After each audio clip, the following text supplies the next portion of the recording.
ಆತ್ಮೀಯ ಬಂಧುಗಳೇ, ಶ್ರೀಮದ್ ಭಾಗವತಂ ಸ್ಕಂದ 3 ಭಾಗ 1 ಅಧ್ಯಾಯ 13 ವರಾಹವತಾರ. ಇದರಿಂದ ಇವತ್ತು 3 ಶ್ಲೋಕಗಳನ್ನು ತಿಳ್ಕೊಳ್ಳೋಣ. ಶ್ಲೋಕ 22. ದೃಷ್ಟೋಂಗುಷ್ಠಿ ಶಿರೋ ಮಾತ್ರ ಕ್ಷಣಾದ್ ಗಂಡಶಿಲಾ ಸಮಃ ಅಪಿ ಸ್ವಿದ್ಭಗವಾನೇಶ ಯಜ್ಞೋ ಮೇ ಖೇದಯನ್ಮನಃ. ಅನುವಾದ. ಮೊಟ್ಟ ಮೊದಲಿಗೆ ಈ ವರಾಹವು ಅಂಗುಷ್ಟದ ತುದಿಗಿಂತ ಹೆಚ್ಚು ದೊಡ್ಡದಾಗಿರಲಿಲ್ಲ. ಕ್ಷಣ ಮಾತ್ರದಲ್ಲಿ ಅದು ಕಲ್ಲು ಬಂಡೆಯಷ್ಟು ದೊಡ್ಡದಾಯಿತು. ನನ್ನ ಮನಸ್ಸು ಪ್ರಕ್ಷುಬ್ಧಗೊಂಡಿದೆ. ಅವನು ದೇವೋತ್ತಮ ಪರಮಪುರುಷ ವಿಷ್ಣು ಇರಬಹುದೇ? ಶ್ಲೋಕ 23. ಇತಿ ಮೀಮಾಂಸತಸ್ತಸ್ಯ ಬ್ರಹ್ಮಣಃ ಸಹಸೂನುಭಿಃ ಭಗವಾನ್ ಯಜ್ಞಪುರುಷೋ ಜಗರ್ಜಾಗೇಂದ್ರ ಸನ್ನಿಭಃ. ಅನುವಾದ. ಬ್ರಹ್ಮನು ತನ್ನ ಪುತ್ರರೊಂದಿಗೆ ಚರ್ಚಿಸುತ್ತಿದ್ದಾಗ ದೇವೋತ್ತಮ ಪರಮಪುರುಷ ವಿಷ್ಣುವು ಮಹಾನ್ ಪರ್ವತದಂತೆ ಕಾಣಿಸಿಕೊಂಡು ಘನಘೋರವಾಗಿ ಗರ್ಜಿಸಿದನು. ಶ್ಲೋಕ 24. ಬ್ರಹ್ಮಾಣಂ ಹರ್ಷಯಾಮಾಸ ಹರಿಸ್ತಾಂಶ್ಚ ದ್ವಿಜೋತ್ತಮಾನ್ ಸ್ವಗರ್ಜಿತೇನ ಕಕುಭ ಪ್ರತಿಸ್ವನಯತ ವಿಭುಃ. ಅನುವಾದ. ಸರ್ವಶಕ್ತನಾದ ದೇವೋತ್ತಮ ಪರಮಪುರುಷನು ಎಲ್ಲ ದಿಕ್ಕುಗಳಲ್ಲೂ ಪ್ರತಿಧ್ವನಿಸುವಂತೆ ಮತ್ತೊಮ್ಮೆ ಅಸಾಧಾರಣ ಧ್ವನಿಯಿಂದ ಗರ್ಜಿಸಿ ಬ್ರಹ್ಮ ಮತ್ತು ಇತರ ಶ್ರೇಷ್ಠ ಬ್ರಾಹ್ಮಣರನ್ನು ಸಚೇತನಗೊಳಿಸಿದನು. ಇವು ಶ್ಲೋಕಗಳು ಮತ್ತು ಅವುಗಳ ಅನುವಾದ. ಈಗ ಭಾವಾರ್ಥದ ಮೂಲಕ ನಾವು ಇದರ ಅರ್ಥವನ್ನು ತಿಳ್ಕೊಳ್ಳೋದಕ್ಕೆ ಪ್ರಯತ್ನ ಮಾಡೋಣ. ಓದ ಭಾಗದಲ್ಲಿ ನಾವೇನು ತಿಳ್ಕೊಂಡ್ವಿ?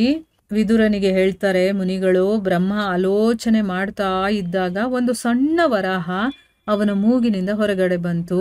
ಅದು ನಮ್ಮ ಅಂಗುಷ್ಟ ಇರುತ್ತಲ್ಲ ಅದರ ಮೇಲ್ಭಾಗದಷ್ಟಿತ್ತು, ಅದಕ್ಕಿಂತ ದೊಡ್ಡದಾಗಿರ್ಲಿಲ್ಲ. ಬ್ರಹ್ಮ ಅವನನ್ನು ನೋಡ್ತಾ ಇದ್ದಂಗೆನೆ ಆ ವರಾಹ ಬೃಹದಾಕಾರದ ಒಂದು ಆನೆಯ ಅದ್ಭುತ ರೂಪವನ್ನು ತಾಳಿ ಅದು ಗಗನದಲ್ಲಿ ಉಪಸ್ಥಿತವಾಯಿತು. ಅಂದರೆ ಆನೆ ಎಷ್ಟು ದೊಡ್ಡದಾಗಿರುತ್ತೋ ಆ ರೀತಿಯ ರೂಪ ಅದಕ್ಕೆ ಬಂತು. ಅಂದರೆ ವರಾಹನೇ ಆನೆಯಷ್ಟು ದೊಡ್ಡದಾಗಿ ಬೆಳೀತು.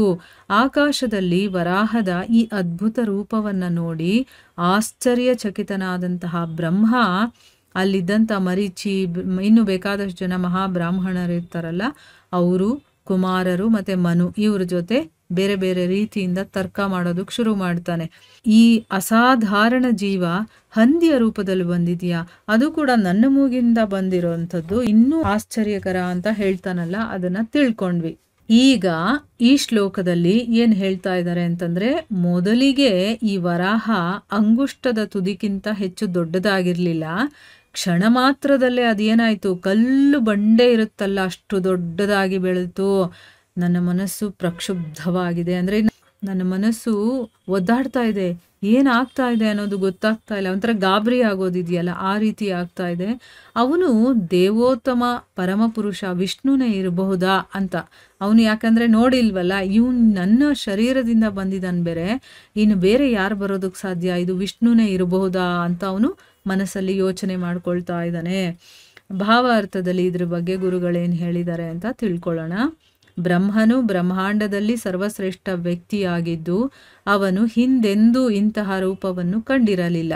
ವರಾಹದ ಅದ್ಭುತ ಆವಿರ್ಭಾವವು ವಿಷ್ಣುವಿನ ಅವತಾರವೆಂದು ಅವನು ಊಹಿಸಿದನು. ದೇವೋತ್ತಮನ ಅವತಾರದ ಅಸಾಧಾರಣ ಲಕ್ಷಣಗಳು ಬ್ರಹ್ಮನ ಮನಸ್ಸನ್ನೂ ಕೂಡ ತಬ್ಬಿಬ್ಬುಗೊಳಿಸಬಲ್ಲದು. ಇಲ್ಲೇನು ಹೇಳ್ತಾ ಇದ್ದಾರೆ ಈಗ ನೋಡಿ, ಬ್ರಹ್ಮಾಂಡದಲ್ಲೇ ಸರ್ವಶ್ರೇಷ್ಠ ವ್ಯಕ್ತಿ ಆಗಿದ್ರೂ ಕೂಡ ಅವನು ಕೂಡ ಯಾವತ್ತೂ ಈ ರೂಪವನ್ನು ನೋಡಿರಲಿಲ್ಲ. ವರಾಹ ಅದ್ಭುತ ಆವಿರ್ಭಾವ ಇದೆಯಲ್ಲ, ಅದು ವಿಷ್ಣುವಿನ ಅವತಾರನೇ ಇರಬೇಕು ಅಂತ ಅವನು ಊಹೆ ಮಾಡ್ಕೊಳ್ತಾನೆ. ಆದರೆ ಆ ಅವತಾರದ ಒಂದು ಅಸಾಧಾರಣ ಲಕ್ಷಣಗಳು ಕಾಣಿಸುತ್ತಲ್ಲ, ಅದು ಬ್ರಹ್ಮನ ಮನಸ್ಸನ್ನು ಕೂಡ ತಬ್ಬಿಬ್ಬು ಮಾಡಿಬಿಡುತ್ತೆ. ಇನ್ನು ನಮ್ಮಂಥವ್ರಿಗೆ ಹೇಗಾಗ್ಬೋದು ಅಂತ ಯೋಚನೆ ಮಾಡಿ. ಅವನಿಗಷ್ಟೆಲ್ಲ ವೇದಜ್ಞಾನ ಎಲ್ಲ ಇದ್ರೂ ಕೂಡ ಆ ಭಗವಂತನ ರೂಪವನ್ನು ನೋಡಿದಾಗ ಅವನು ತಬ್ಬಿಬ್ಬಾಗ್ಬಿಡ್ತಾನೆ ಅಂತಂದ್ಬಿಟ್ಟು ಇಲ್ಲಿ ಗುರುಗಳು ಹೇಳ್ತಾ ಇದ್ದಾರೆ.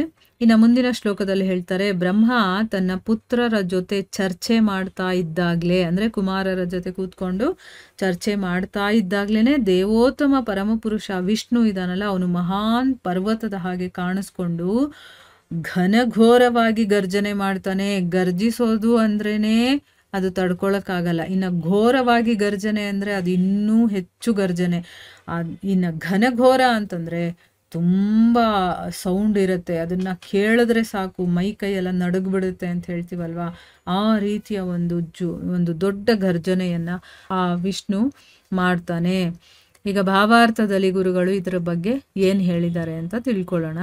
ಮಹಾನ್ ಪರ್ವತಗಳು ಗರ್ಜಿಸುವ ಶಕ್ತಿ ಹೊಂದಿರುವಂತೆ ತೋರುತ್ತದೆ, ಏಕೆಂದರೆ ಅವು ಜೀವಿಗಳು. ಶಬ್ದ ತರಂಗಗಳ ಗಾತ್ರವು ಐಹಿಕ ಶರೀರದ ಗಾತ್ರಕ್ಕೆ ಅನುಗುಣವಾಗಿರುತ್ತದೆ.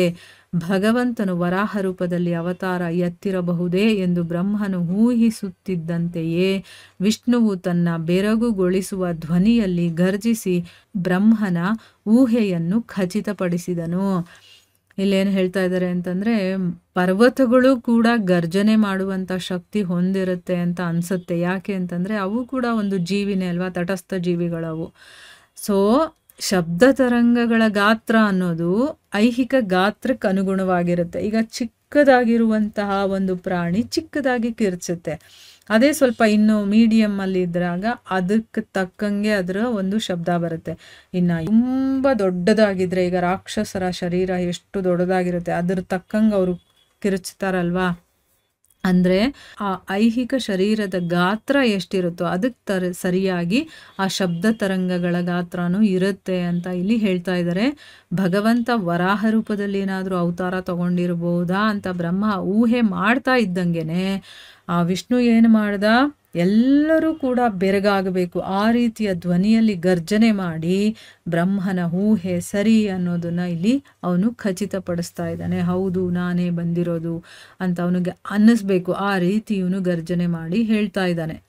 ಇನ್ನು ಮುಂದಿನ ಶ್ಲೋಕದಲ್ಲಿ ಏನು ಹೇಳ್ತಾ ಇದ್ದಾರೆ, ಸರ್ವಶಕ್ತನಾದಂತಹ ಆ ದೇವೋತ್ತಮ ಪರಮಪುರುಷ ಇದ್ದಾನಲ್ಲ, ಅವನು ಎಲ್ಲ ದಿಕ್ಕುಗಳಲ್ಲೂ ಕೂಡ ಪ್ರತಿಧ್ವನಿಸ್ಬೇಕು. ಆ ರೀತಿ ಇನ್ನೊಂದ್ಸರಿ ಅಸಾಧಾರಣವಾದ ಧ್ವನಿಯಿಂದ ಗರ್ಜನೆ ಮಾಡಿ ಬ್ರಹ್ಮ ಮತ್ತು ಇನ್ನು ಶ್ರೇಷ್ಠ ಬ್ರಾಹ್ಮಣರಿರ್ತಾರಲ್ಲ ಅವರನ್ನೆಲ್ಲ ಸಚೇತನಗೊಳಿಸ್ತಾನೆ. ಅವರು ಎಚ್ಚೆತ್ಕೋಬೇಕು, ಆ ರೀತಿ ಮಾಡ್ತಾನೆ. ಅಂದರೆ ಎಲ್ರಿಗೂ ಕೂಡ ತುಂಬ ಸಂತೋಷ ಕೂಡ ಆಗಬೇಕು, ಆ ರೀತಿ ಅವನು ಮಾಡ್ತಾನೆ. ಈಗ ಭಾವಾರ್ಥದಲ್ಲಿ ಗುರುಗಳು ಇದ್ರ ಬಗ್ಗೆ ಏನು ಹೇಳಿದ್ದಾರೆ ಅಂತ ತಿಳ್ಕೊಳ್ಳೋಣ. ದೇವೋತ್ತಮ ಪರಮಪುರುಷನನ್ನು ಬಲ್ಲವರಾದ ಬ್ರಹ್ಮ ಮತ್ತಿತರ ಜ್ಞಾನಿಗಳಾದ ಬ್ರಾಹ್ಮಣರು ಭಗವಂತನು ತನ್ನ ನಾನಾ ಅವತಾರಗಳಲ್ಲಿ ಯಾವ ಅವತಾರದಲ್ಲಿ ಪ್ರತ್ಯಕ್ಷನಾದರೂ ಚೈತನ್ಯಶೀಲರಾಗುತ್ತಾರೆ. ಪರ್ವತ ಸದೃಶವಾದ ವರಾಹದ ಅವತಾರದಲ್ಲಿ ವಿಷ್ಣುವಿನ ಆವಿರ್ಭಾವದಿಂದ ಅವರಿಗೆ ಭಯವಾಗಲಿಲ್ಲ. ಭಗವಂತನ ಅನುರಣನ ಧ್ವನಿಯು ಘನಘೋರವಾಗಿದ್ದು ತನ್ನ ಸರ್ವಶಕ್ತಿಯನ್ನು ಪ್ರದರ್ಶಿಸುವ ಸಕಲ ದಾನವರಿಗೆ ಬಹಿರಂಗ ಬೆದರಿಕೆ ಎಂಬಂತೆ ಎಲ್ಲ ದಿಕ್ಕುಗಳಲ್ಲೂ ಭಯಾನಕವಾಗಿ ಪ್ರತಿಧ್ವನಿಸಿತು. ಆದರೆ ಇದರಿಂದ ಆ ಜ್ಞಾನಿಗಳು ಭೀತರಾಗಲಿಲ್ಲ.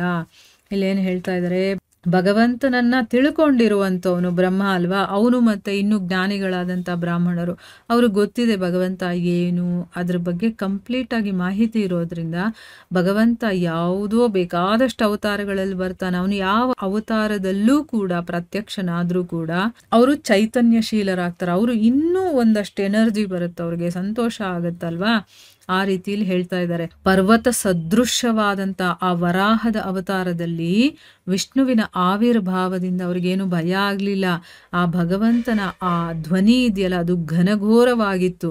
ಅದು ತನ್ನ ಸರ್ವಶಕ್ತಿಯನ್ನ ಪ್ರಶ್ನೆ ಮಾಡುವಂತಹ ಸಕಲ ದಾನವರಿಗೆ, ಯಾರು ಭಗವಂತನ ಬಗ್ಗೆ ಪ್ರಶ್ನೆ ಮಾಡ್ತಾರೋ ಅಂತಂದ್ರೆ ಏನು, ನಂಬಿಕೆ ಇಲ್ಲದೆ ಓ ಅದಿದೆಯಾ, ಭಗವಂತ ಇದಾನ, ಅವನೇನು ಹಿಂಗೆ ಮಾಡ್ಬಿಡ್ತಾನ ಹಂಗೆ ಮಾಡ್ಬಿಡ್ತಾನ ಅಂತ ಈ ರೀತಿ ಎಲ್ಲ ಮಾತಾಡ್ತಾರಲ್ಲ, ಅದ್ರ ಬಗ್ಗೆ ಮಾತಾಡುವಂಥ ದಾನವರಿಗೆ ಬಹಿರಂಗ ಬೆದರಿಕೆ, ಆ ರೀತಿ ಅವ್ರಿಗೆ ಹೆದರಿಕೆ ಆಗಬೇಕು ಅನ್ನೋ ರೀತಿ ಎಲ್ಲ ದಿಕ್ಕುಗಳಲ್ಲೂ ಕೂಡ ಭಯಂಕರವಾಗಿ ಅದು ಪ್ರತಿಧ್ವನಿಸುತ್ತೆ.